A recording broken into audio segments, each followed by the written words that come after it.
প্রিয় ভাই বোনেরা, আজ আসুন আমরা সকলে মিলে প্রতিজ্ঞা করি। সমসাময়িক বিভিন্ন ইস্যু নিয়ে প্রায়ই কথা বলতে দেখা যায় ঢাকাই চিত্রনায়িকা পরীমনিকে।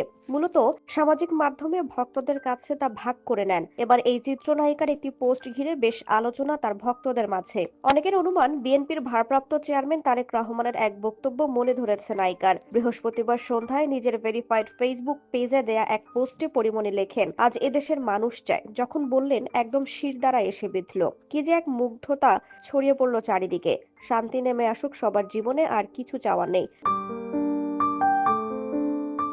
পরিমণের এই পোস্ট প্রকাশের পর নেটিজেনদের মন্তব্য ছিল দেখার মতো। তাদের অধিকাংশই তারেক রহমানের একটি উক্তির সঙ্গে মিল পান এবং ধরেই নেন এই নেতার কথাই তুলে ধরে নিজের অনুভূতি প্রকাশ করেছেন নায়িকা। ভক্তদের একটি বড় অংশ পরিমণির এই অবস্থানের প্রশংসা করলেও কিছু নেটিজেন ব্যঙ্গাত্মক মন্তব্য করেছেন। কেউ কেউ নায়িকাকে সুবিধাবাদী অবস্থান হিসেবে আখ্যা দিয়েছেন।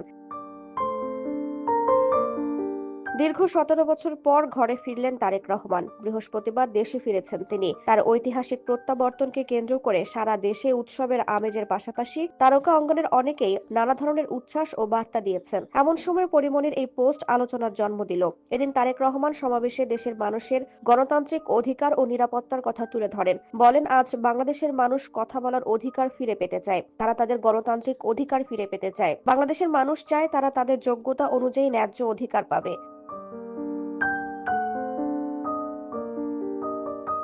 তারেক রহমান তার বক্তব্যে নতুন বাংলাদেশের জন্য একটি সুনির্দিষ্ট পরিকল্পনার কথা জানান। মার্টিন লুথার কিং এর বিখ্যাত উক্তির অনুকরণে তিনি বলেন, আই হ্যাভ আ প্ল্যান। দেশের ৪ কোটি তরুণ প্রজন্ম এবং কয়েক কোটি নারী ও শ্রমিকের প্রত্যাশা পূরণে তিনি সবাইকে ঐক্যবদ্ধ হওয়ার আহ্বান জানান।